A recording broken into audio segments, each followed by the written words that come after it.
Assalamu alaikum to everyone. Today we are going to study small versus big things in the God of small things. आज के lecture में हम ये देखेंगे कि राइटर ने किस तरह से स्मॉल थिंग्स का कंट्रास्ट किया है बिग थिंग्स के साथ और बिग थिंग्स का कंट्रास्ट किया स्मॉल थिंग्स के साथ। The God of small thing किसने लिखा था? अरुंधति रॉय ने लिखा था, जिसने अपने इस नॉवल में यूनिवर्सल थीम्स को एड्रेस किया है। कौन कौन सी यूनिवर्सल थीम्स थी? जैसे रिलीजन एंड द बायोलॉजी। अब इस नॉवल में ऑथर जो है वो किस चीज़ पे स्ट्रेस करती है? ज़्यादातर स्मॉल थिंग्स पे स्ट्रेस करती है। जैसे कि नॉवल का टाइटल भी क्या है? The God of small things. इस टाइटल से भी वाजह होता है कि अंदर जो सारे मटेरियल होगा, ठीक है, या स्टोरी होगी, उनका मेन फोकस किस चीज़ पर होगा? स्मॉल थिंग्स पे होगा। Are inextricably interconnected to the big things, कि किस तरह से जो स्मॉल थिंग्स हैं वो बिग थिंग्स के साथ कनेक्टेड हैं। The small things always have far reaching consequences through out the community and a country. हमेशा छोटी छोटी चीज़ें ही ऐसी होती हैं जिनके नतायज जो है वो बहुत बड़े बन जाते हैं किसी भी कम्युनिटी में या कंट्री में। अब पूरा का पूरा ये जो नॉवल है, ठीक है, वो किस चीज़ की सिग्निफिकेंस के साथ डील करता है? इन्हीं स्मॉल थिंग्स के साथ, जो कि बाज़ाहिर तो हमें इनसिग्निफिकेंट नज़र आ रही होती हैं, ठीक है, लेकिन उनका हमारी लाइफ के मोड को चेंज करने में बहुत बड़ा किरदार होता है। Little things added up everything count, ठीक है, छोटी छोटी चीज़ें ही बाद में बड़ी बन जाती हैं। The novel shows the setting of the society in the context of big things such as caste system, political affiliation and the marriage. अब ये जो नॉवल है, ठीक है, ये किस कॉन्टेक्स्ट, जिस सोसाइटी के कॉन्टेक्स्ट में लिखा गया है, वहाँ पे बड़ी बड़ी चीज़ें क्या थी? कास्ट सिस्टम, पॉलिटिकल एफिलिएशन और मैरिज यानी शादी थी, ठीक है। और वहीं पर इन्हीं बड़ी चीज़ों के कॉन्ट्रास्ट में कौन सी छोटी चीज़ें डिस्कस की हैं राइटर ने? स्मॉल थिंग्स कौन सी थी? ठीक है, लीव्स भी इधर जो है small things as a consider किया गया है, ठीक है। Secrets, promises, sins and the other emotional creatures. Okay, as the small things are pushed back, they find refuge in dark and the secret places like river or the history house, or in the heart of those who are willing to nurture and protect them.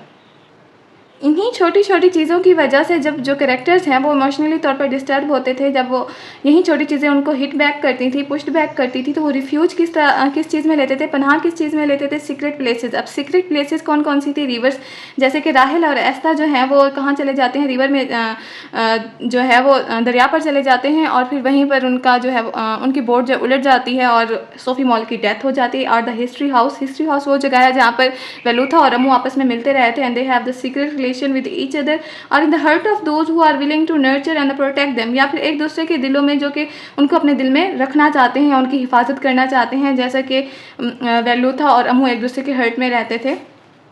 But at the same time too much emphasis on the small thing result in forgetting of big thing too.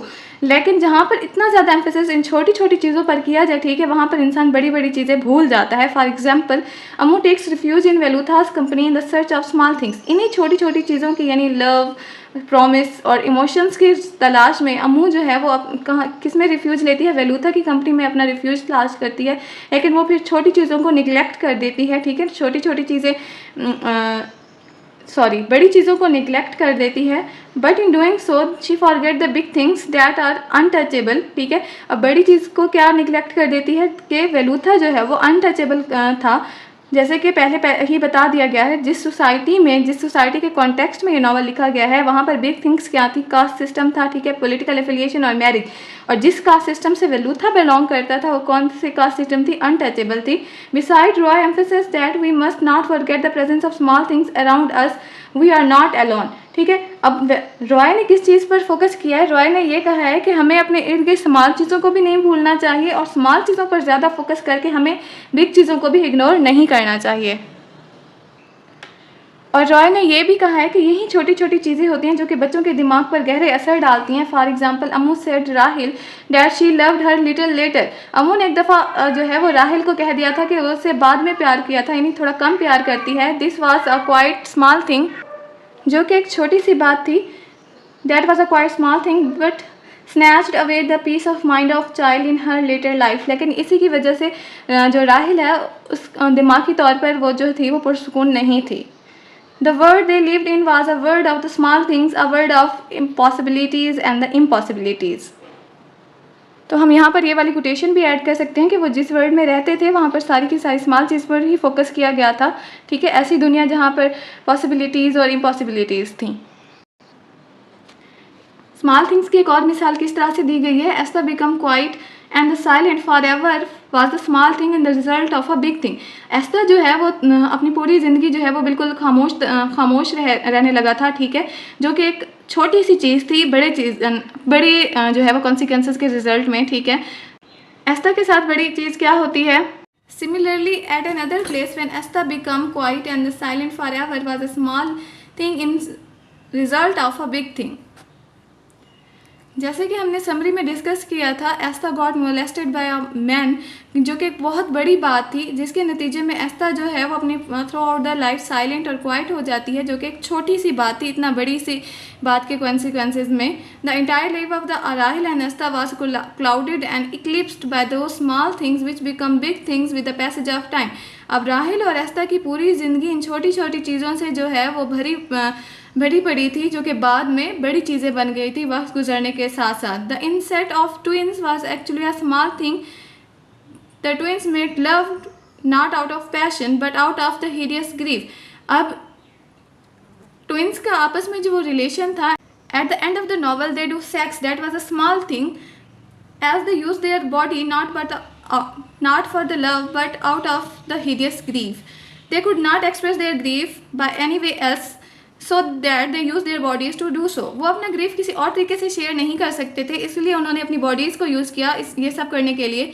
Baby Kochamma after the failure of her love with the father Mulligan led vicarious life. अब Baby Kochamma को जब अपना प्यार यानी father मोलिंगम नहीं मिला था, unsuccessful love story थी इनकी, तो बेबी कुचामा ने अपनी लाइफ में बहुत सफ़र किया। She become saddest and heart hurted, जिसके नतीजे में वो क्या सैड हो गई थी और हार्ट हर्टेड बन गई थी।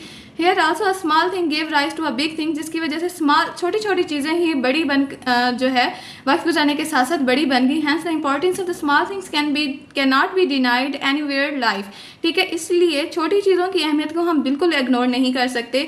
No doubt Arundhati Roy coined a perfect and appropriate title for her novel. Hardly any other title could be much well defined and for her novel, ठीक है।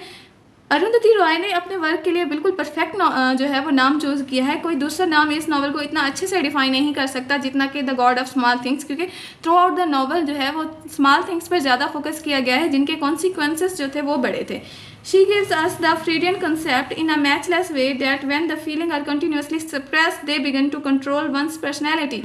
अब अरुंधति रॉय ने हमें फ्रीडियन कंसेप्ट दिया है। कौन सा फ्रीडियन कंसेप्ट? कि जब इंसान अपने जो है इमोशंस को कंटिन्यूसली दबाता रहता है तो वही इमोशंस इंसान की पर्सनैलिटी को कंट्रोल करने लगते हैं। Thinking and the feeling which are often ignored at the conscious level begin to appear at the subconscious और द अनकॉन्शियस। अब ऐसी हमारी फीलिंग्स जिनको हम जानबूझ के इग्नोर करते रहते हैं, वो अनकॉन्शियस लेवल पर जो है या सबकॉन्शियस लेवल पर अपीयर होना शुरू हो जाती हैं, and where they may prove more annihilating, okay, जहाँ पर उनके जो नताइज हैं वो ज़्यादा बुरे होते हैं। Finally there is always an equilibrium between the small and the big things even by the nature, कि कुदरत की तरफ से ही अल्लाह ताला ने ही छोटी और बड़ी चीज़ों के दरमियान में एक बैलेंस रखा है। This equilibrium should not be interrupted at all. हमें इस मुतवाज़न को बिल्कुल ही डिस्टर्ब नहीं करना चाहिए।